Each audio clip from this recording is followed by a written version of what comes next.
Hello बच्चों, welcome. आज आपको हम जो है लेसन नंबर 7 का जो पार्ट 4 है उसमें अंक प्रश्नों को कराने की कोशिश करेंगे। आज ये एक हेडिंग है, इसको थ्योरी का कराने के बाद फिर उसके न्यूमेरिकल स्टार्ट करेंगे। अब इसमें जो पॉइंट है आपका, संगामी बलों का व्यंजक तथा दिशा का व्यंजक ज्ञात करना। संगामी बल क्या होते हैं? संगामी बल का मतलब है किसी पिंड पर कई बल एक रेखा के एक बिंदु पर लगे हों। किसी पिंड पर कई बल एक ही रेखा के एक बिंदु पर लगे हों तो उन्हें संगामी बल कहते हैं।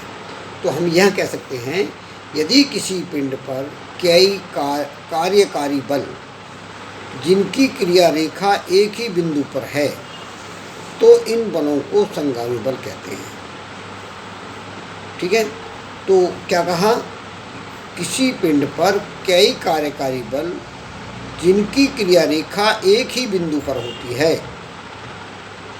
तो ऐसे बलों को संगामी बल कहते हैं। और इनके परिणामी बल को, जो इनका परिणामी बल होता है, परिणामी बल दो भागों में विभाजित करते हैं। और दो भागों में विभाजित परिणामी बल को दो भागों में विभाजित करते हैं। और माना 3 बल F1, F2 तथा F3 बिंदु O पर लगे हैं तो इन तीनों का परिणामी बल तो 1 होगा। तो इन तीनों बलों का परिणामी बल R के साथ अल्फा कोण बनाता है। तो R = F1, F2, F3 सम कर दिया। इस परिणामी बल को दो भागों में तोड़ते हैं, दो भागों में विभाजित करते हैं। Rx R cos alpha, Ry R sin alpha. अब दोनों का स्क्वायर करके ऐड कर दें तो इक्वेशन 1 का स्क्वायर प्लस इक्वेशन 2 का square, then R² Rx² plus Ry² = R² हो गया। इसमें हमने कॉमन ले लिया तो cos square plus sin square हो गया। इसकी वैल्यू कितनी होती है? 1। R² 1 में मल्टीप्लाई करोगे तो कितना? R²। तो R² बराबर क्या हुआ? Rx² प्लस R, और इसका रूट वर्ग को यहाँ भेजेंगे तो रूट में आ जाएगा। तो R = Rx² प्लस Ry²। ये हमने परिणामी का परिमाण ज्ञात कर दिया। अब इसके बाद दिशा ज्ञात करनी है तो क्या करेंगे? समीकरण 3 को 2 से भाग कर दें तो Ry/Rx = R sin alpha R cos alpha भाग कर दिया। तो हमारी सेम नंबर हैं R और R, ये तो कैंसिल हो गया। साइन और अपॉन कॉस क्या होता है? 10। तो 10 अल्फा = कितना हुआ? 10 अल्फा = Ry/Rx। तो अल्फा = 10 इनवर्स Ry/Rx। तो ये हमारी परिणामी बल की दिशा आ गई, ये परिणामी बल का परिमाण आ गया। तो संगामी बल क्या बताया मैंने? जब किसी पिंड की क्रिया रेखा पर कई बल लगे हों और वो एक बिंदु पर हों तो उनका परिणामी बल दो भागों में विभाजित करते हैं। इस प्रकार लगने वाले बलों को संगामी बल कहते हैं। तो संगामी बल का जो परिणामी होता है उसे दो भागों में विभाजित करते हैं। तो ये तो हमने आप बताया। अब इसमें 3 बल मान लिए, F1, F2, F1 ये हो गया, F2 ये हो गया, F3 ये हो गया। इसको x एक्सिस पर और y एक्सिस पर हमने तोड़ दिया। ये x एक्सिस कहलाती है, ये y एक्सिस कहलाती है।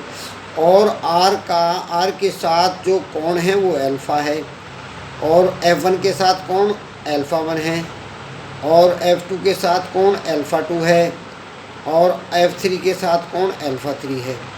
तो ये हमने इनके हर बल के साथ परिमाण व दिशा दोनों बता दी हैं। तो इसलिए हमने कहा ये जो परिणामी हमारा R है, R परिणामी F1, F2 का सम है, इनका सम करते हैं। इस परिणामी जो वेक्टर हमारा R है, इस वेक्टर को हमने दो भागों में तोड़ा, एक तो x एक्सिस पर, एक y एक्सिस पर।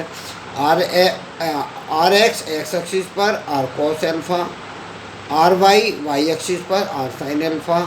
दोनों को स्क्वायर करके ऐड कर दिया। स्क्वायर करने पर cos का साइन स्क्वायर का अल्फा का मान 1 होता है। इसके स्क्वायर को इधर भेजेंगे रूट में, तो इसका मैग्नीट्यूड आ गया। मैग्नीट्यूड कैसा आ गया? कि परिणामी वेक्टर का जो परिमाण होता है वो इतना होता है। इस परिणामी वेक्टर का यदि हमें दिशा निकालनी है तो इस समीकरण को आपस में भाग कर दो। समीकरण 3 में समीकरण 2 से भाग करेंगे तो RY/RX होगा।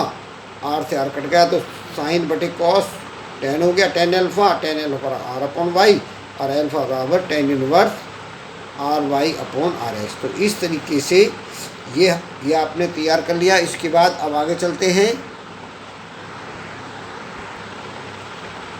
एक जहाज का द्रव्यमान 3 × 10⁷ किलोग्राम है। इस पर 50 न्यूटन का बल लगा करके उसे 3 मीटर तक विस्थापित करते हैं तो जहाज का वेग ज्ञात करना है। तो अब हम ये देखेंगे, हमें दिया हुआ है जहाज का द्रव्यमान m 3 × 10⁷ किलोग्राम है, उसका प्रारंभिक वेग 0 है, बल हमने 5 × 10⁴ न्यूटन लगाया है, s का मान 3 मीटर है। तो त्वरण a बराबर क्या हो जाएगा, F/f का मान ये हो गया और m का मान ये हो गया। अब ये 5/3 7 पावर ऊपर जाएंगे, 7 में से 4 गई 3 पावर बची, तो 5/3 10⁻³ किलोग्राम पर न्यूटन पर किलोग्राम। तो अब हमें गति की समीकरण निकाली, क्योंकि हमें विस्थापन दिया हुआ है। गति की समीकरण क्या होता है, v² = u² + 2s।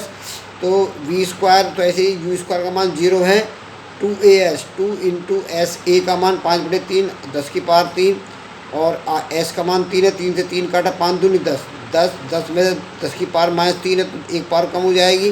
तो v² = 10⁻², इसका वर्गमूल लेंगे तो 10⁻1 10⁻1 का मतलब होता है 0.1 मीटर पर सेकंड।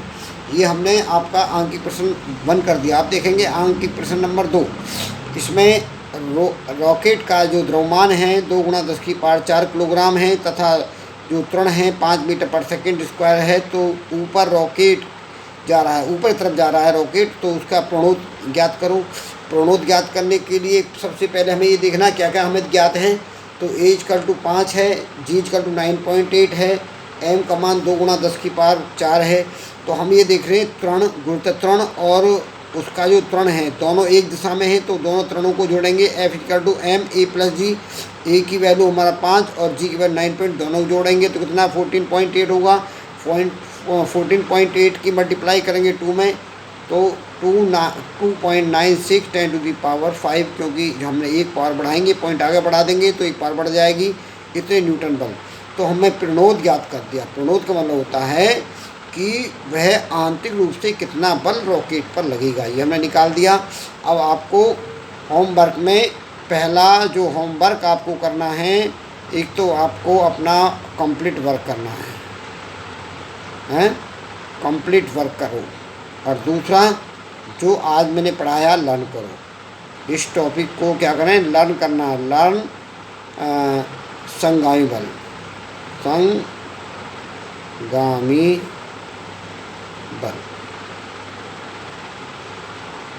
ये आपको याद करना है और इस कार्य को कंप्लीट कर लीजिए। इसके बाद यथा समय आपकी कल फिर क्लासेस स्टार्ट होगी।